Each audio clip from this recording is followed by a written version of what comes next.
जय महाकाल। जय महाकाली। पिताजी, यह प्रश्न संजीत जी के द्वारा पूछा गया है। वह पूछते हैं कि जैसे महाभारत काल में जो हमारे योद्धा थे वो मंत्रों का उच्चारण करके तीर में आग लगा देते थे, जल की वर्षा कर देते थे, वायु प्रवाह कर देते थे। उसके बाद कुछ समय बाद तानसेन जी का सुनने मिला कि वह अपने संगीत के द्वारा दीपक को प्रज्वलित कर देते थे। तो ये क्या सिद्धि है या कोई शक्ति है, और क्या हम लोग इस समय भी इसको प्राप्त कर सकते हैं?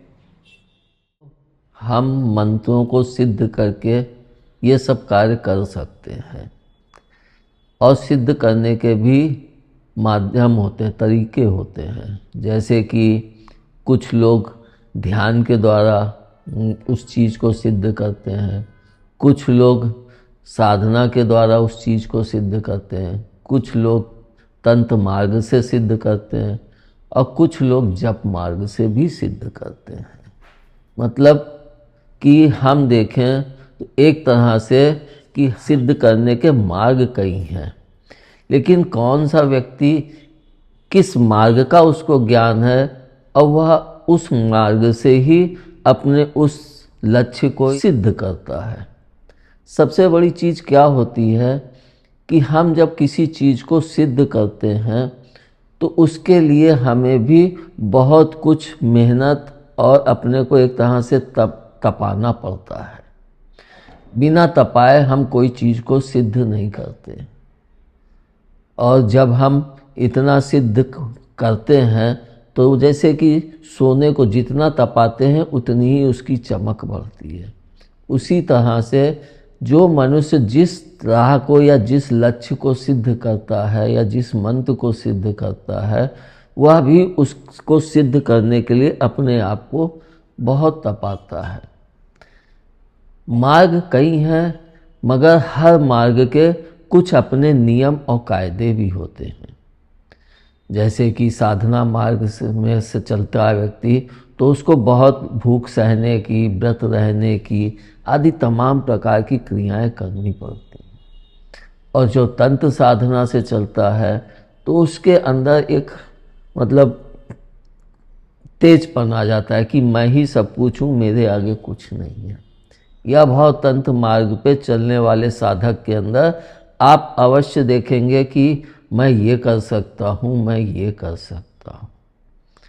और सबसे बड़ी चीज़ है, जो वास्तविक सिद्धि होती है वह बहुत कठिन होती है। कुछ सिद्धियाँ आसानी से प्राप्त हो जाती हैं, लेकिन जो कठिन मार्ग पे चल के ही प्राप्त होती, मतलब बहुत साधना करने के पश्चात हम उस चीज़ को, तो वह चीज़ों का हम एक सम्मान देने लगते हैं, एक आदर करने लगते हैं। जब कोई वस्तु या कोई लक्ष्य हमें बहुत कठिनाई से प्राप्त होता है तो हमारे दिल में उसके प्रति एक भाव जागृत होता है। और वैसे भी कहा गया है कि कभी भी हमने जो सिद्धि प्राप्त की है उसका प्रदर्शन नहीं करना चाहिए। कुछ लोग जब उसका प्रदर्शन करने लगते हैं तब धीरे धीरे वह क्षीण होने लगती है। इसी कारण से मैंने पहले भी कहा है कि हम जब तक पूर्ण सिद्धि नहीं प्राप्त कर लेते हैं तब तक उसका ना तो प्रयोग करें और ना ही हम उसका प्रदर्शन करें। वैसे तो प्रदर्शन पहले से ही मना होता है। इसके पश्चात हमें यह भी देखना पड़ता है कि कुछ मंत्र होते हैं जिनमें बहुत तेज होता है, जिनको जपने के पश्चात लोगों को अपने अंदर एक तेज का अनुभव होता है। जिसको मैंने दुर्गा सप्तशती का जब मंत्र मैं जाप कर रहा था तो मेरे अंदर एक जैसे बहुत तेज प्रस्फुटित होता था, और उसको प्रभाव मैंने यह देखा कि उस समय मैं अपनी एक परचून की दुकान खोले था। तो जो कस्टमर आते थे तो उनको मैं गाली भी बक देता था। उसका कारण था कि वह मंत्र इतना तेज था कि उसके तेजपन को हमको संभालना था। मगर हर व्यक्ति उस तेज को नहीं संभाल पाता है, जिसका अनुभव मुझे उस समय प्राप्त हुआ। लेकिन इसका फर्क भी मैंने देखा कि जो भी व्यक्ति आता था और मैं उससे अगर गाली में भी बात करता था, बोल देता था, मुंह से गाली भी निकल जाती थी, तब भी वह हंसता रहता था, मुस्कुराता रहता था, जैसे उसको सुन के बड़ा अच्छा लग रहा है। मतलब गाली भी सुन के अच्छा लगता है। तब मैं सोचता था कि आखिर यह सब माँ की कृपा है कि हम अगर गाली भी बक देते हैं तो भी लोग उसको एक अच्छा अनुभव करते हैं। इसको तब मैं परशुराम जी से जोड़ा। जैसे कि मैं परशुराम उसमें देखा कि वे क्रोध में आते थे जब, तो वे लेके लोगों को मारते थे और लोग झुक के कि मेरे भी एक बार उनका वो पड़ जाए, तो वे उसको आशीर्वाद मानते थे। तो मंत्र का, कुछ मंत्रों का प्रभाव एक तेज में होता है और कुछ मंत्रों का प्रभाव एकदम शांत होता है। जिसको हमने जिस समय गायत्री मंत्र का जाप करता था तो उसमें इतनी शांति प्राप्त होती थी, इतनी शांति प्राप्त होती थी। इसको आप भी अनुभव कर सकते हैं कि हम गायत्री मंत्र का जाप डेली करें, घंटा 1.5 घंटा जो भी बैठें, घंटे भर तो बैठना ही चाहिए। धीरे धीरे हमारे अंदर यह चीज़ जागृत होने लगेगी कि हमको किसी चीज़ के प्रति कोई ऐसा नहीं कि ये चीज़ मेरी जला दी गई या नष्ट कर दी गई तो मेरे को उसके लिए गुस्सा है। यह चीज़ मैं उस समय देखता था। उस समय मुझे ऐसा अनुभव होता था कि कोई मेरे वस्तु को भी मेरे सामने जला दे या कितनी भी महंगी सी महंगी चीज़ को मेरे सामने जला दे, लेकिन मैं उसको उफ तक नहीं करता था, बल्कि अंदर से क्या होता था, माँ देख रही है, वो सब कर देगी। तो ये मंत्रों का प्रभाव होता है। और जो कि आग जला देते हैं, तानसेन जैसे चिराग जला देते थे, संगीत, ये सब साधनाएं होती हैं और हम साधना करके ही इन सिद्धियों को प्राप्त करते हैं। लोग उच्चता के शिखर पे पहुंचने के लिए तमाम प्रकार की सिद्धियां प्राप्त करते हैं, जिसको मैंने कहा भी है कि शक्तियों के इतने स्वरूप हैं, इतनी प्रकार की शक्तियां हैं कि व्यक्ति को कौन कौन सी शक्तियां चाहिए। और जो सबसे बड़ी बात है वह यह है कि यह जो हमारा हेड ऑफिस है, इसको हम लोग 5 से 7% ही यूज करता है एक व्यक्ति नॉर्मल। और जो बहुत अच्छे, बहुत ऊंचाई और बहुत ज़्यादा अपने दिमाग को प्रयोग करते हैं तो वो 14-15% पे जाते हैं। लेकिन पूरे दिमाग का प्रयोग कोई भी इंसान नहीं कर पाता है। यानी यह इतना बड़ा खजाना हमारे शीश के अंदर प्रभु ने भरा हुआ है, जिसका प्रयोग हम संपूर्ण तरीके से कभी कर ही नहीं पाते हैं। इसको मैंने भी देखा कि व्यक्ति किसी स्वरूप को लेके आगे बढ़ता है और उस स्वरूप के में प्रभु ने दर्शन दे दिए तो व्यक्ति वहीं पे ठहर जाता है। तो हम आगे बढ़ते तो हैं, लेकिन जहाँ हमारा कि हाँ अब मेरा ये हो गया, बस अब इससे आगे मुझे नहीं जाना है, तो व्यक्ति वहीं ठहर जाता है। और इसको मैंने एक उसमें देखा भी था शुरुआत में कि आप जितना चाहेंगे, जितना आगे, उतने ही आपको मार्ग खुलते जाएंगे, दिखते जाएंगे। मतलब किसी चीज़ का अंत है ही नहीं। इसलिए हमें भी चाहिए कि हम अपने लक्ष्य तक पहुँचे तो वहाँ पे ही विश्राम ले लें, ताकि हमारी उद्विग्नता भी समाप्त हो जाए और हम शांति को धारण करें। बिना शांति के हम कोई भी सिद्धि सही प्रकार से ना तो प्राप्त कर पाते हैं और ना उसका प्रयोग कर पाते हैं। और यह भी मैं बता दूं कि जैसे कि मैंने जब तंत्र साधना की और साधना की तो मुझे भी माने यही ज्ञान दिया था कि तंत्र साधना इसलिए करवा रही हूँ कि चमत्कार के बिना यह संसार नमस्कार नहीं करता है। और जिसको मैंने देखा भी है कि जब तक लोग चमत्कार नहीं देखते हैं तब तक वो नमस्कार ही नहीं करते हैं।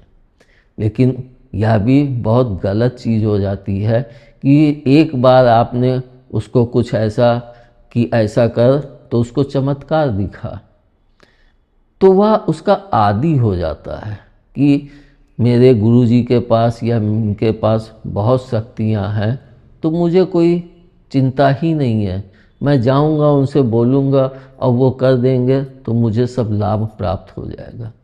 इसके कारण लोगों के अंदर निष्क्रियता बढ़ने लगती है जो उनके लिए घातक हो जाती है। और सबसे बड़ी चीज़ जो इस मार्ग में या किसी भी मार्ग में हम चलें, हम इंसान हैं तो हमको अपने ऊपर विश्वास करना चाहिए। प्रभु ने भी यही कहा है कि तुम इतना आगे चले, तुमने जो शक्तियाँ प्राप्त की, अब उनका प्रयोग करके अपने आप पे विश्वास करना सीखो। हम लोग कहते तो हैं कि हमको अपने आप पे विश्वास है, मगर हम लोग अपने आप पे कभी भी विश्वास नहीं कर पाते हैं और वह भी धीरे धीरे आता है। जैसे कि मैं भी चला तो 17-18 साल जो साधना में चला तो मुझे भी विश्वास धीरे धीरे मजबूती प्राप्त होती है। उसका सबसे बड़ा कारण था कि कोई भी सहारा नहीं था कि व्यक्ति यहाँ से मेरा खर्चा चल रहा है या ये भाई के द्वारा खर्चा चल रहा है या इनके द्वारा खर्चा चल रहा है। तो एक ये होता है कि मेरा खर्चा तो चल रहा है, मैं साधना में चलूँ आराम से, मगर ऐसा नहीं होता है। इसका सबसे बड़ा कारण है कि हम जिस साधना में प्रवेश करते हैं तो वहाँ पे हमारी सबसे पहले परीक्षा ही आरंभ हो जाती है और जब तक हम उस परीक्षा में उत्तीर्ण नहीं होते हैं तब तक हमको वह सिद्धि प्राप्त नहीं होती है। और यह भी सबसे बड़ी चीज़ है कि जब हम सिद्धि प्राप्त कर लेते हैं तो हम उसको हजम करना भी सीखें। लोगों के अंदर यह होता है कि मैंने यह सिद्धि प्राप्त कर ली, मैंने यह सिद्धि प्राप्त कर ली, और इसको मैंने एक बार अपने वीडियो में कहा भी था कि मैं साधना के बीच में ही जब अपनी ससुराल गया तो मेरे ताऊ ससुर ने पूछा कि तुमने आनंद कौन कौन सी सिद्धि प्राप्त की। तो मुझे खुद नहीं पता था कि मैंने कौन कौन सी सिद्धि प्राप्त की। इसका सबसे बड़ा कारण यह था कि हमने सिद्धि तो प्राप्त की लेकिन हम प्रयोग उसको किसके ऊपर कर दें। अगर मैं उनका दुरुपयोग करूंगा तो उसके दंड का भागी भी तो मैं होऊंगा। और कुछ दिन के मज़ा के लिए यहाँ पे उसका प्रयोग कर लिए, लेकिन फिर जब वहाँ जाके जवाब देना होगा तो हम निरुत्तर हो जाएंगे। फिर हम अपने आप को एक अपराधी महसूस करने लगेंगे, जिसके कारण हमारे अंदर एक हीनता का भाव जागृत होने लगता है। तब मैंने साधना में जाके तब यह जाना कि सिद्धि प्राप्त करो लेकिन हजम करना भी सीखो। और आपको सच बताऊं तो मैं किसी को भी यह साध के नहीं बैठा कि यह सिद्धि मुझे प्राप्त करनी ही है।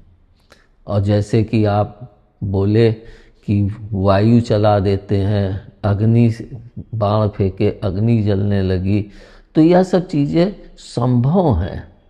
मैंने भी कई बार देखा कि मैंने किसी व्यक्ति को या किसी को ठीक करने के लिए मैंने जैसे हाथ रखा तो ऐसा लगता था कि जैसे मेरे हाथ से किरणें निकली सफ़ेद, और जैसे फ्लश लाइट की किरण एकदम सफ़ेद चमकती है, ऐसे हाथ से निकली और उस व्यक्ति के उस स्थान पे जाके उस चीज़ को सुधारने लगी। लेकिन है तो सब शक्ति का ही प्रभाव। बिना शक्ति के तो हम कुछ भी नहीं कर सकते हैं। और शक्ति को देखना हम सिर्फ अपनी दिव्य दृष्टि से या अंतर्दृष्टि से ही देख सकते हैं। इसी कारण हम जब किसी के ऊपर कोई शक्ति का प्रयोग करते हैं तो बाहरी नेत्रों से वह कभी भी नहीं दिखेगी। हाँ, हमको वह दिव्य नेत्र या फिर एक अंतर्दृष्टि से ही उनको हम देखने में सक्षम हो पाते हैं। और इसका भी सबसे बड़ा कारण यह होता है कि धीरे धीरे जब हमारा यह हेड ऑफिस शुद्ध होने लगता है तब उसमें वे शक्तियाँ जागृत होने लगती हैं। इसलिए हम सिद्धि तो प्राप्त करें लेकिन उसको ठान के ना बैठें, और जो हमें जितना प्राप्त हो उतने में ही हम खुश रहना सीखें। शायद प्रभु ने हमारे लिए इतना ही निर्धारित किया है। इसको भी हमको गांठ बांध लेनी चाहिए कि हम कोई भी चीज़ अति ना करें कि अति सिद्धि प्राप्त कर ली। इसको भी हम देखते हैं कि लोग साधना करते हैं, ये भी प्राप्त कर लें, ये भी प्राप्त कर लें, और नहीं प्राप्त कर पाते हैं, दूसरे की शक्तियों को छीनते हैं। उन सब का भी हमें दंड भोगना पड़ता है। और कभी भी आप अगर आप कोई भी शक्ति प्राप्त किए हैं उसका जिक्र मत कीजिए कि मैंने यह शक्ति सिद्धि प्राप्त की है। आपने किया तो लोग तुरंत आपसे वह सिद्धि कैसे वे अपना लें या वे आपसे ले लें या आपको किसी प्रकार से वे मतलब कठिनाई में डाल दें, इसके लिए लोग बैठे पड़े हैं। इसका सबसे बड़ा कारण यही होता है कि हर व्यक्ति ऊंचाई की तरफ बढ़ना चाहता है, हर व्यक्ति धनी बनना चाहता है, हर व्यक्ति जो है अपने आप को खुशहाल देखना चाहता है और दूसरे को सिर्फ ढकेलना चाहता है।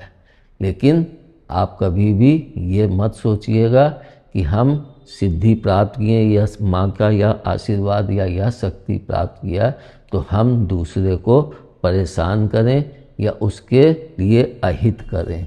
जहाँ आपने यह किया वहीं से आपकी गिरावट धीरे धीरे आरंभ हो जाती है, जिसका हमें ज्ञान भी नहीं होता है। तो हम यह कह सकते हैं कि जैसे कि हनुमान जी ने अपने शरीर को इतना बढ़ा लिया तो वह भी तो शक्ति ही के कारण संभव था। इतना बड़ा समुद्र एक छलांग में कूद के पार कर लिए तो वह भी तो शक्ति ही के बल पर था। अर्जुन लोग बाण चलाते थे तो उससे वर्षा होती थी, तो वे भी तो तपस्या किए, साधना किए, तब जाके उन शक्तियों को प्राप्त किया। रामचंद्र जी भी जब 14 वर्ष वनवास किए तो कितने ऋषि मुनियों ने उनको अपनी जो उन लोगों ने कितने वर्षों तक तप करके प्राप्त किया, और एक उचित उद्देश्य, एक सही उद्देश्य के लिए वे अपनी उन शक्तियों को रामचंद्र जी को सौंपते गए कि यह आपके मार्ग में लाभदायक होगी। मेरे लिए तो अनुपयोगी है क्योंकि मैं तो साधु हूँ, मैं इसका क्या करूँगा। लेकिन आप एक अच्छे लक्ष्य के लिए चल रहे हैं तो हमारी यह शक्ति आपके लिए सहयोगी हो जाएगी, तो हमें भी एक मतलब खुशी महसूस होगी कि हमने जो तप किया उसके कारण हम लोगों का और इस दुनिया का कुछ तो भला कर सके। धन्यवाद। जय महाकाल। जय महाकाली।